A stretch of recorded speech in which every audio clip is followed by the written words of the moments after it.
and she asked, what is my best / first memory I've had when riding? Did you start an account with the intention to become popular? How many saddle pads do I have? Where do you think you'd be if you didn't have Casper? Are you going to college next year? If so, what are you going to study?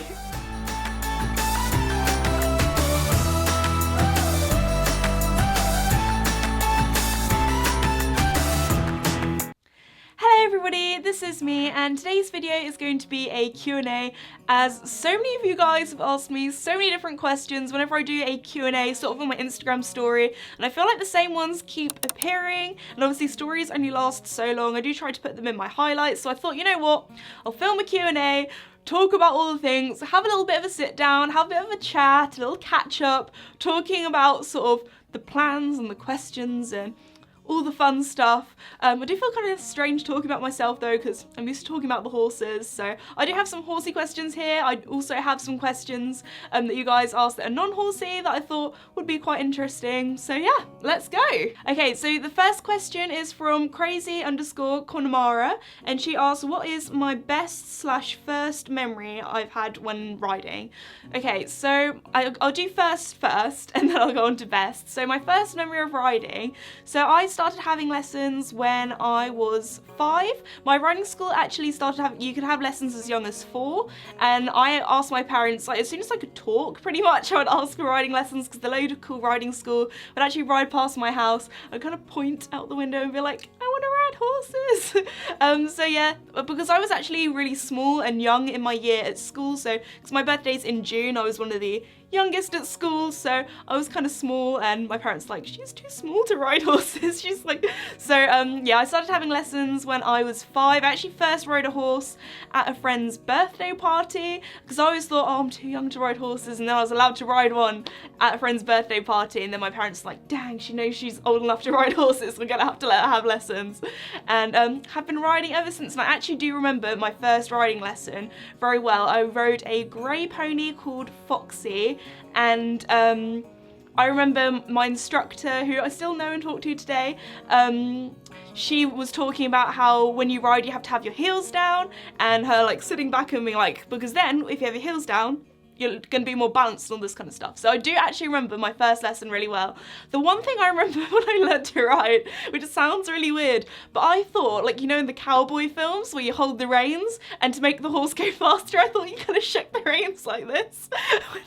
That is not how you ride a horse. Maybe for carriage riding, but I don't know how to drive a carriage, but definitely not for riding a horse normally. So yeah, and then for my best riding memory, I have so many. It's kind of like the little things which you don't really think about as like a big thing in your riding kind of journey story, but it's just like the little things that just mean loads. For example, galloping across the beach on Casper, going for hacks where the sun was setting on Mickey, autumn rides, just all the sort of beautiful things that, you know, I like making pretty edits. Like I made a spring edit a few years back, and I just love watching that back, especially now because it's winter, it's muddy, and I'm just like, I'm so done with winter right now. So I'll just watch that and it gets me excited for spring. I also put so much effort into that video, even though it's so old. I just love watching it back and just thinking of the memories of riding in spring. But I think if I have to say one thing when it comes to like my riding journey story, because the first year I had Casper was pretty rough. Not gonna lie, a few years of owning Casper has been a little bit on the rough side. He's definitely not the easiest horse, but I remember my first ever pony club show I did with him. He bucked me off twice in the warm-up. He just has anxiety with warm-ups. He hates all the horses going around him, and he's worried that one of the horses is gonna ride into him or kick him or something like that. Like warm-ups, one of my pet peeves. Do not like them. Anyway, so he got super stressed out in the warm-up. I got bucked off, not once, but twice. And then I was like, should I even enter this? Like, this was my second ever jumping show, and I was like, oh my god, I'm gonna make a fool of myself in front of everyone. I was so nervous. I went in there in the 70 centimeters, jumped him, we smashed it, we came 3rd individually, and then I was like, I'm gonna call it a day. Like, this is best result I could ever ask for. Number 1, I went clear. Number 2, I didn't fall off in the ring, even though I fell off in the warm-up. And number 3, I came home with a rosette. I was like, brilliant. And then they were like, oh, you're entered into the 80 as well. And I was like, do I have to do that? Like, can we just finish it on a good note? Like, it can't get better from here. And then because I was in a team, I was like, okay, I can't let the team down. I'm gonna go for it. Did the 80 centimeters. And we actually, I think we might have got the fastest time, but because we were a team, we came second as a team. And I was like, they were like, you did that so fast. And I was like, I don't remember. It was all just a blur. And I just tried to hold on for my dear life. But yeah, so we came third and second at our second ever show. And that's still the best show jumping results I've ever had on Casper. So, and I think that a lot of people will probably be like, oh, that's probably because, you know, you got good ribbons and that kind of thing. But the reason why that's one of my favourite memories when riding isn't because of the ribbons or the placings or anything like that. It's because Casper was such a difficult horse, and to be able to get him round the course, clear, like, I was just burst out crying afterwards. Even, like, my dad did shed a little tear because we were both just so happy that I survived the course. And I was just so proud of Casper. And it was like the first moment where I was like, oh my gosh, this horse isn't a psycho and isn't gonna kill me every ride. Like, we actually did okay, and he's gonna be amazing in the future, which he is now. I love my little superstar. So yeah, that's probably one of the most emotional sort of riding memories I have. So yeah, on to the next question. Did you start an account with the intention to become popular? No, no, not at all. So when I started YouTube, I literally started it as kind of like a video diary. So the first video I actually ever made, I can't remember if I talked about this in my reacting to my old videos video, but I had a really bad ride at Pony Club. Fell off, I came home crying, I was so upset, and I was like, you know what, I've had Casper for a year and a bit now, I'm gonna make an edit. I didn't even know how to make videos at this point. I was like, I'm gonna go onto YouTube, I'm gonna learn how to edit, watching some tutorials, and I got all these little clips that I had on my phone, put them all together with some really cheesy ukulele music, and I watched it back and I was like, you know what, we've come far in this year and a bit. Smash it, let's carry on going. Everyone has bad days. And I kind of used YouTube as like a looking back on the memories. So I'd upload like my show jumping rounds and things that just kind of look back on. Also, my parents would film a lot of the time when I was riding when I first got Casper, because I used to always be disunited on the right rein. So they would film it so I could show them what is him united and what's him disunited. So when he's in the correct diagonal and all that kind of stuff. So to make sure I was riding well, I had to watch back at my footage because neither of my parents are horsey. So that was another reason why I filmed a lot of my riding. But also back in the day on Instagram, you could only upload videos that were like 15 seconds long, all the old people out there that remember that. And then it moved up to 30 and then moved up to a minute. But when it was only 15 or 30 seconds, it was like you could not upload a whole show jumping edit, especially in 15 seconds. So I was like, you know what, I'll just upload it to YouTube, and then I have it in a space where I can go and watch it when I like. Didn't think anybody would watch my videos, and one day I thought, you know what, I'd wanted to do YouTube for a while, but I never was confident enough, because I don't know if you guys know this, but at school I was always the really shy person. Like, I hated in English if you had to read out loud in front of people. Like, that was one of my biggest fears. I hated that. Class presentations, those kind of things, big no-no from me. But now I'm fine, I feel like YouTube's made me a lot more of a confident person. Like, now I can stand on stage and talk in front of loads of people, which a few years back would have absolutely petrified me. So yeah, it's definitely taken me out of my comfort zone. So I basically did it just uploading edits. I learned to edit by editing, writing sort of edits to music and things, and editing is addictive. Like, when you start and you learn to edit on a computer rather than like a phone or a tablet or something, it is so addictive, like getting the jump on the beat and everything. Like, when you're editing, time just passes and you don't realise I'll be editing and then I'll go outside and I'm like, oh, it's dark now, I should probably put the horses to bed. So yeah, I made a few videos. The first video actually got quite a lot of views. I was not expecting this at all. I thought, oh, I'll make a video how to tack up a horse, because I would have really liked to watch that back in the day when I was learning to ride, because I had non-horsey parents, so they couldn't teach me. So I was like, oh, I'll just make that, that might help some people. Bam, like in a few weeks, like this is the only sudden growth my channel's ever had, but it took me from, you know, 10 subscribers, which like my friends from school and people I knew and my brother and my brother's friends, to about 200. So I started making, you know, the odd video and I was like, oh wow, people are watching my videos now. So I just kind of carried on making them because I really enjoyed editing, and I made lots of different things. I started, like, I was so shy talking to the camera, so that's why I kind of did like a voiceover-y thing of me tacking up. I think it was a voiceover anyway. And then I started doing vlogs where I didn't have to talk the whole time. I could put a little edit of me grooming or something like that in. So yeah, and then it was really the summer after my GCSEs in 2017. Got kind of bored. I was like, what should I do? Because when you're 16 in the UK, you can't drive until you're 17, so I couldn't really drive anywhere. I live in the countryside in the middle of nowhere. Really enjoyed making the odd video, and I was like, you know what? I'm just gonna make a video every day. Had really fun doing that. No intentions of my channel like becoming popular or this ever becoming my job or anything like that. Because back in the day, all of the equestrian YouTubers that did YouTube, I don't think there was anybody really over 30,000 subscribers when I first started YouTube, so it was never big enough to be like a full-time job for anybody that did equestrian YouTube. Obviously, you know, there was the Zoellas and people like that that did YouTube full-time, but I thought riding is such a niche sport, it would never get big enough for me to be able to do it as my job. So thank you so much guys for watching my videos. Never intended on there being this many of you, but now I've sort of, yeah, it was really the summer of my GCSEs in 2017 that I got up to 10,000 subscribers, and that was all just me filming on my phone. And it was the end of that summer that I managed to save up enough money from working and doing a bit of YouTube and that kind of thing to actually buy my first ever camera. And then yeah, so 2017 was 3 years ago now. That's kind of scary. So yeah, the last sort of 3 years, you know, as my channel has grown, I've got better equipment and things and learned to edit better, and my channel is kind of where it is today, and it's just something I really enjoy, and I'm really lucky that what I do for a living is my passion. So yeah. Also, that question was from the Fell Pony. I'm sorry that I forgot to shout you out. She also has a YouTube channel that I watch as well, so thumbs up. Thanks for asking a good question.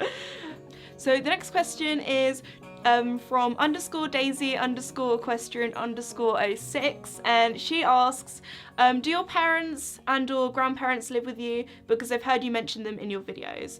Okay, so I live with my mum, my dad, and my younger brother Max, who is 16, so I can't really, he is my younger brother, but I can't call him my little brother anymore because he's taller than me. So yeah, I live with them, but my bedroom isn't actually in the house. I live in the granny annex, so I have my own bedroom and bathroom and room and everything, which is separate to the house. So I live in the loft kind of thing, so it's quite nice that, you know, I'm older, I have my little personal space, but then I can also go and chat with my family if I get lonely. And then my grandparents live in the house next door to us, so we actually built our own houses. So yeah, we kind of live all together on the field. Horses_AL_2008 asks, how many saddle pads do I have? And I feel like this is quite a difficult question because, guys, it's a bad problem and I need help. This is a cry for help.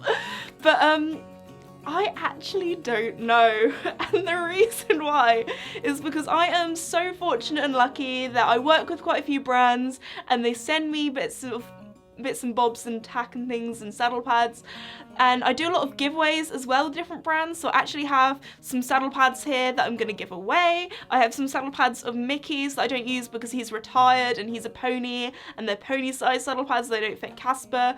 But the plan is, guys, this spring I'm gonna have a clear out, I'm gonna have a clean out, I'm gonna sell some stuff.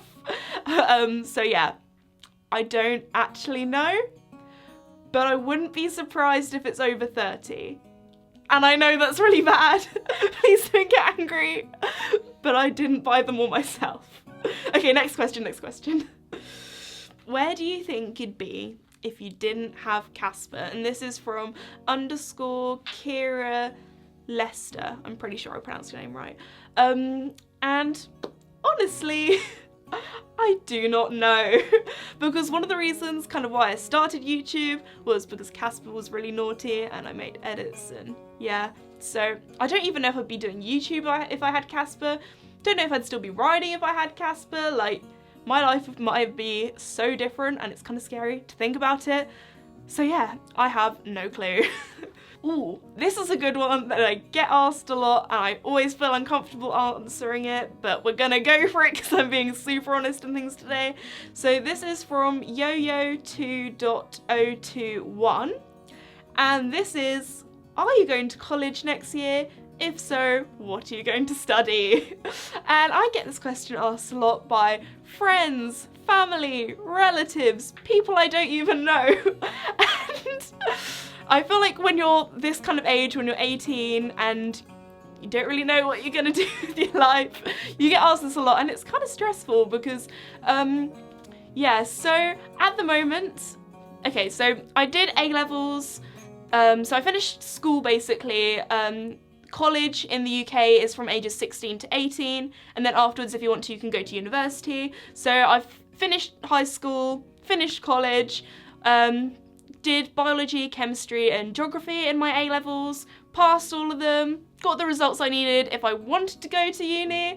And I'm saying that because it started off as me having a gap year to do YouTube full-time, and I've always wanted to work with animals. It's like the one thing I've always wanted to do with a career. I want to do something outside, something creative and something with animals, and what I'm doing at the moment I'm absolutely loving. I've always wanted to do something that helps animals as well. I feel like for a lot of people, everyone has that stage of wanting to be a vet, and because I did really, really well in my GCSE exams, I was like, yes, that's what I want to be. And I actually worked in a vet's practice for a year and a bit and I really enjoyed it. So after college I would walk down, I'd work there for about 2 hours I think after college, and then having to do homework as well on that while getting a good night's sleep. So I had a very busy time, also fitting in doing YouTube then as well, so I was super busy. I really enjoyed it though. It was a small animals practice. Everyone there was so lovely and so welcoming. I really enjoyed working there. I had really good fun, but I feel like after working there I kind of realised, is this something that I want to go to uni for 5 years and study and do for the rest of my life? And it was like something where I was like, yeah, but it wasn't like, oh my gosh, I really, really, really, really, really want to do this. It was kind of like, yeah, it'd be nice, but if I did something else, you know, that I find is better, you know, it was kind of like that. And just because, you know,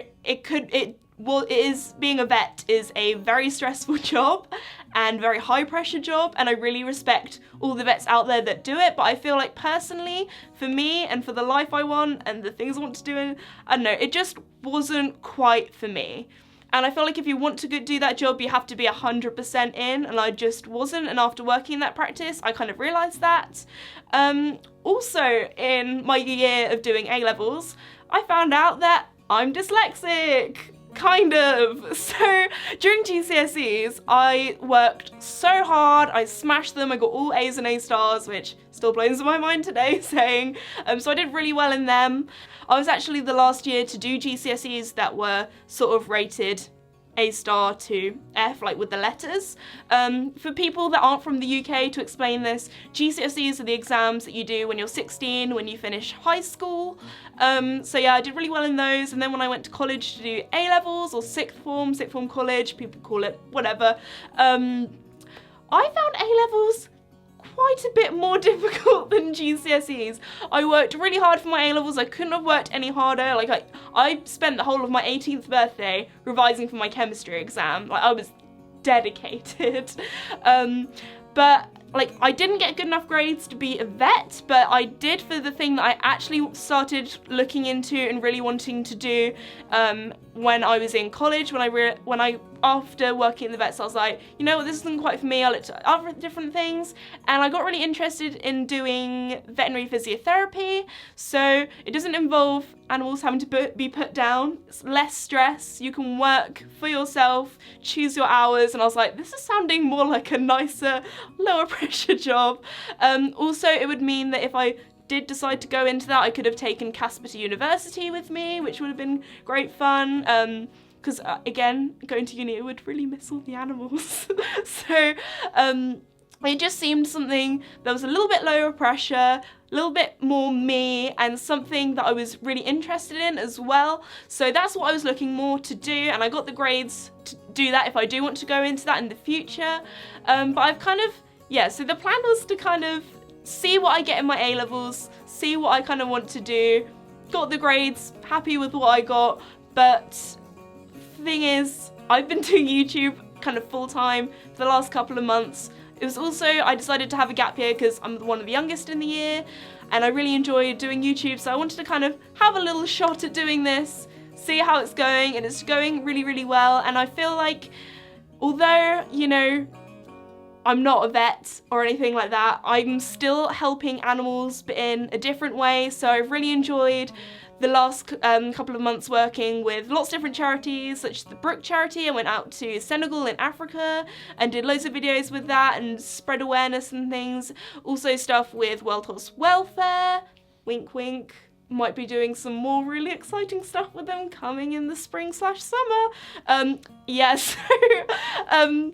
so yeah, and I'm just really grateful for all of the opportunities that YouTube has given me. I've worked so hard to get where I am today with YouTube, and it's something that I would just love to carry on doing for as long as possible. And YouTube obviously is a very unstable job. I don't know if it will still be here next month, next year, next decade, like who knows, but it's also opened up so many doors to me that could lead me down lots of different career paths, such as I know how to edit, I've done a few rider interviews and presenting and things, I've worked with shows and riders and horses, and I don't know, it could take me down lots of different routes. So the plan is, and I feel bad saying this because you need to do, like, doing A-levels and GCSEs is so important, guys. If you're at school, whatever country you're in, you have to work so hard to get the good grades, because even though what you might want to do in the future might not need those grades necessarily, they are there to fall back on. You know, if, for example, YouTube collapses tomorrow and does badly, I can apply to uni, go to uni, and then get a good job with that degree. So it's so important. Please work hard for your exams, because then you can work hard and earn money to buy ponies, so if that's what you want to do. So at school I always worked really hard, and I feel bad that I'm kind of not going to uni, and I feel like I don't want people to think I'm being a bad role model by not going to university. But I might still do in a few years if YouTube goes down. So the plan is kind of, I'm not applying to uni this year. I'm gonna have another year of doing YouTube. I'm really enjoying doing this and working with lots of charities and things. And I'm gonna just ride the wave and see how it's going. And then talking about YouTube, the next question I have is from Jessica Louise _equestrian, and she asks, what do you think is the most difficult / challenging thing about doing YouTube?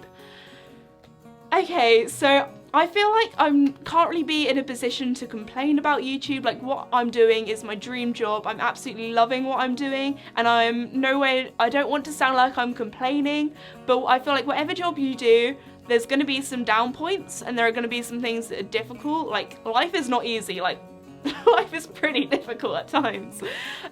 So yeah, I feel like it was a lot more difficult when you first kind of start. So back in the day, I used to read all of the comments, and obviously, you know, in life, whoever you are, wherever you are, not everybody is going to like you. So there were some comments that weren't the nicest, but there are so many of you guys that are so lovely, and I'm so lucky to have such a really nice and kind group of people that watch my videos, and your guys' love just sort of drowns all of the rest, and it just goes down to the bottom of the internet, any of the sort of more negative comments, and they kind of just stay there, and I honestly barely see any negative comments. So thanks guys for all the lovely ones, I really do appreciate it.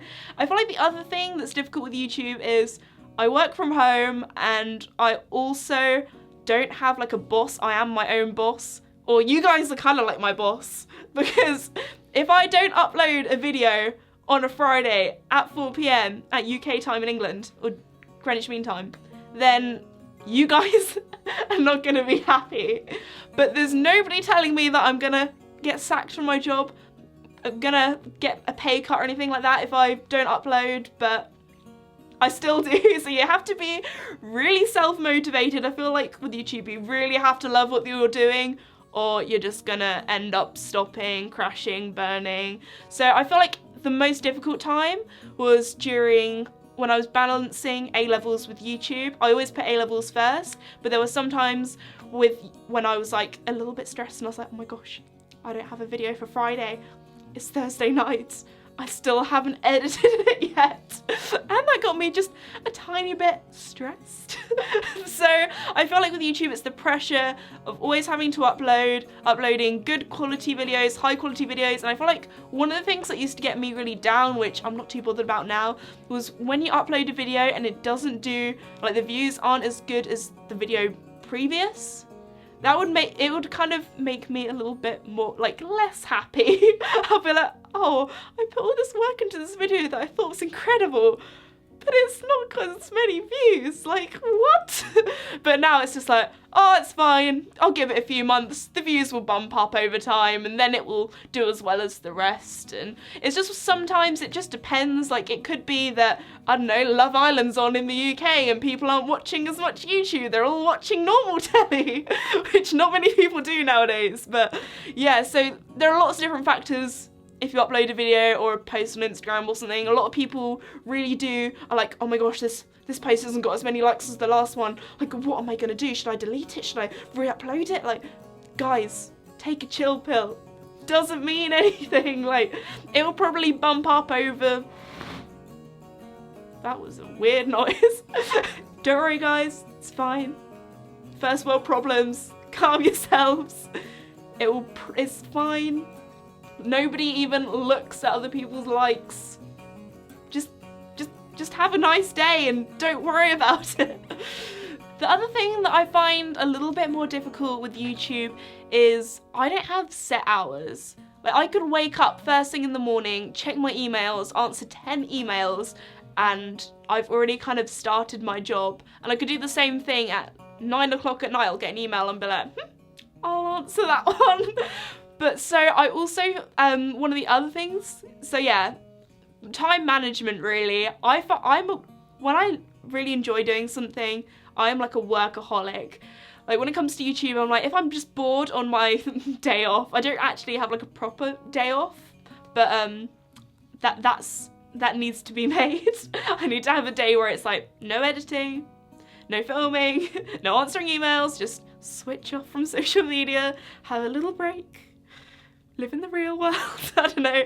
So yeah, it's basically knowing, am I doing enough or am I not doing enough? Because when I'm not editing in my free time, I feel like I'm being lazy. So then I go and edit and then I get burnt out and tired because I'm working too much. So it's like finding a balance. And because I'm not doing A-levels anymore, I finished school, because I'm doing less traveling, also filming videos and making them while traveling was stressful as well, because I was like, okay, I've got to film 3 videos today, edit them all before I go away in case I don't have Wi-Fi, and then make sure that they're all scheduled and ready for the next 3 weeks while I'm away, and make sure everybody's happy. That was a little bit stressful as well. So yeah, just making sure that everything is organised and planned. Also with YouTube, you have to have very good organisation skills. So yeah, just making sure that I'm making enough videos for you guys, that they're good enough for you guys. So yeah, if you have any video requests, let me know below. What I want to make, what you guys want to see.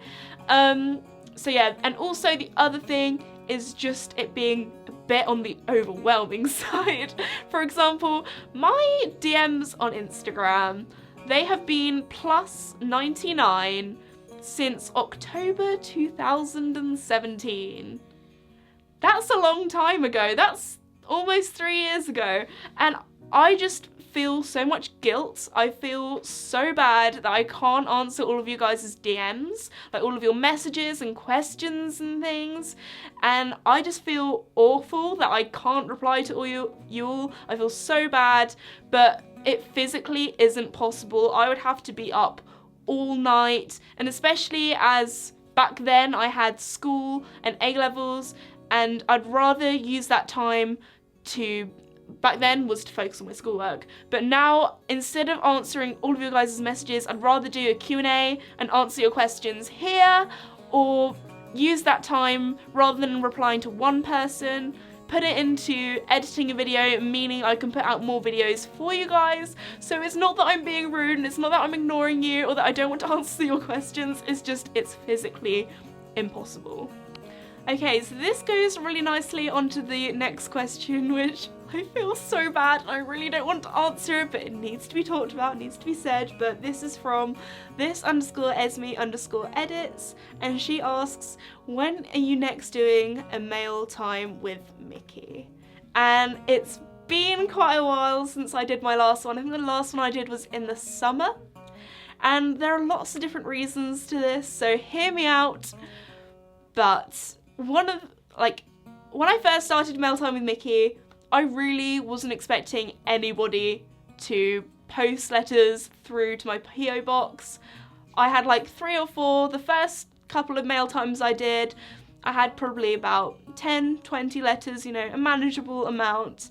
And it's kind of got to the stage where I'm getting all of these letters and things through from the post, and I have so many sponges now, but it's got to the stage where it's just become a bit too much, a bit overwhelming, and I really do appreciate it, every single letter, every single thing that you've given me, and I will read them all, but on camera, I just feel like reading them all on camera would be so difficult. I want to make lots of new, fresh content for you guys, and by the time we got to mail time with Mickey 10, it was like, how much can I milk this? I just felt like it was the same video over and over again, and I just felt like also the amount of posts I have, it's so bad for the environment, all of this paper, all of these letters, and one of the things I really wanted to do this year is to reduce my carbon footprint, such as electric car, travelling less, eating less meat, all this kind of stuff to help the environment. So I'd really like to carry on doing sort of a mail time with Mickey kind of thing, maybe with emails rather than actual letters, just because I feel bad with people posting these boxes all the way from Australia to me, which is just crazy, and I really do appreciate it, thank you, and I will open them all, just not on camera, and read them all and things. But I feel like mail time with Mickey also, because I was doing all the travelling and things, I found it difficult to find a time to film a mail time with Mickey, but also one of the main reasons why I feel like I'd feel uncomfortable doing it again is after Mickey got sick. Like, I don't know if I really talked about this properly in the video, but I honestly thought Mickey was gonna have to be put down that week. I was so upset. All of my family cried that week because I don't think I really talked about this much in the video because I was so upset about it, but Mickey's pedal bones have moved. Luckily, they haven't moved enough for him to be in pain, but if they'd moved more, then he would have had to be put down because, you know, once they move, they can't move back. And yeah, so that's why I was really upset. I didn't want people to think I was kind of overreacting in that video, but I feel like with mail time with Mickey, I want to leave it on a good note. I don't want it to be, this is the last mail time with Mickey because Mickey is no longer here. I would feel really upset if that was the case. I want to leave it on a good note and be like, we've had a good run, guys.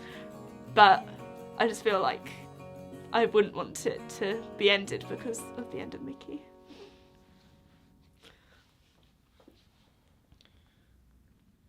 Okay, so now on to a more positive question. This is from x_this_Esme_fan_X, and she asks, what is your favourite YouTube video you have ever made, and why is it your favourite? Now, I feel like this is kind of a tricky question because I don't think I can pick just one video. Actually, if I do, I'm gonna cheat and say my end of year edits because then technically it's all of my videos. But if I had to pick one, oh my gosh, I'm gonna give you a selection. But I'd say my 10 years of Mickey video, that just meant so much to me because it's like the 10 years of memories. Again, with the 5 years with Casper, it's kind of brings me back to the whole time I started YouTube, looking back at all the memories. And because they were kind of the videos I edited was yeah, when I'd had Casper for a year and a bit, and I thought, you know, let's look back and see how much we've improved. So I feel like looking back at them just makes me look at all the memories and smile, and yeah, but I have been so lucky to be able to film some really incredible videos, such as taking Casper to Hickstead and riding on the Hickstead bank. If it wasn't for YouTube and making that video, that would never have happened. Again, going to Senegal in West Africa with the Brook charity and seeing the incredible work they do. Another one of my favourite videos, which I'm kind of sad didn't get as many views as I hoped it did, so please go and watch that if you haven't. Also, all the videos I've done with other charities, such as the Riding for the Disabled, and also Wild Horse Welfare and loads more, and the stuff I've done with them. Amazing, loved it, and yeah, just brings a smile on my face. But there are some other really cool videos that I've done filming with incredible riders, such as when I went and filmed William Foxpit and rode Little Fire. My mind, still thinking about that, is like boom, like just can't comprehend. Still feels like it was a dream. So yeah, there are so many videos. I don't think I can pick one. There are obviously so many videos that I've found absolutely hilarious filming, such as the barn hacks video where I put ketchup on Mickey's tail. So also all of the friends and people I've made through YouTube that have been in my videos and things. So I'm gonna be visiting a lot of cool people this year as well, so watch out for that. So yeah, I think it's difficult to say just one video because I've really enjoyed making all of them. Okay everybody, I think I've been sitting here and talking for about 40 minutes, so I really hope when I do the editing I can cut it down a little bit because I don't want this video to be too long. But before today's video ends, I'd just like to say a huge thank you to every single one of you that asked me questions on my Instagram. Unfortunately, I do like to ramble on for quite a bit, so I didn't get to go through all of the questions as there were literally thousands. Again, I feel so bad when I can't answer them all, and also a lot of people asked similar questions, so I literally just picked the ones kind of from the top or from randomly scrolling through. So if you did ask the same question, I didn't shout you out, I'm really sorry. So yeah, thank you so much everybody for watching today's video. I really hope you enjoyed it and hopefully it cleared a few little different things up. I'm not done yet. One of the questions I forgot to that you guys kept asking was, who films my videos? The guy behind the camera, come here, mystery man. Come on. I want to see you. Come on, you can wear your glasses as well. Come on. I'm not going to do the intro without you. I mean, I'm not going to do the outro without you. Come on. I can clickbait you then. Come on, out you come. He's coming, guys. He's coming. I've got camera ready. Yeah, you. I haven't got my woolly hat on. No, you can't. You don't have to wear your woolly hat. Come on. We probably won't be focused. No. That's the all you get. No, you look so creepy. I am creepy. No, please. I have been trying so long to get my family to be behind the camera, but I don't want to be that person that drags their family or their friends into the vlogs. You know, this is my thing. They can do what they like. I don't want to invade their privacy. You know, I like to keep my private life private. But I get this question so often, and when I go to shows and things, you guys have probably seen my cameraman. But basically, my dad and my family help me film my videos, so my dad's been helping me today, making sure that everything's in focus, that the audio is okay, and everything. Because obviously when you're riding a horse, you know, somebody's got to film it. So yeah, I don't employ anybody or anything like that. My family just very kindly help me out with filming. My brother also, Max, he helps me do quite a lot of filming and things as well. So I'm really grateful that my family do help out, but they just don't really want to be behind the camera, which is understandable. So anyway guys, I'm going to finish the video now because there's going to be a lot of editing to do and I've already talked for too much. So thank you so much for watching. If you're new or haven't done so already, please like and subscribe. Really help me out. I really appreciate it, and I'll see you all next time. Bye! You're in it, boy.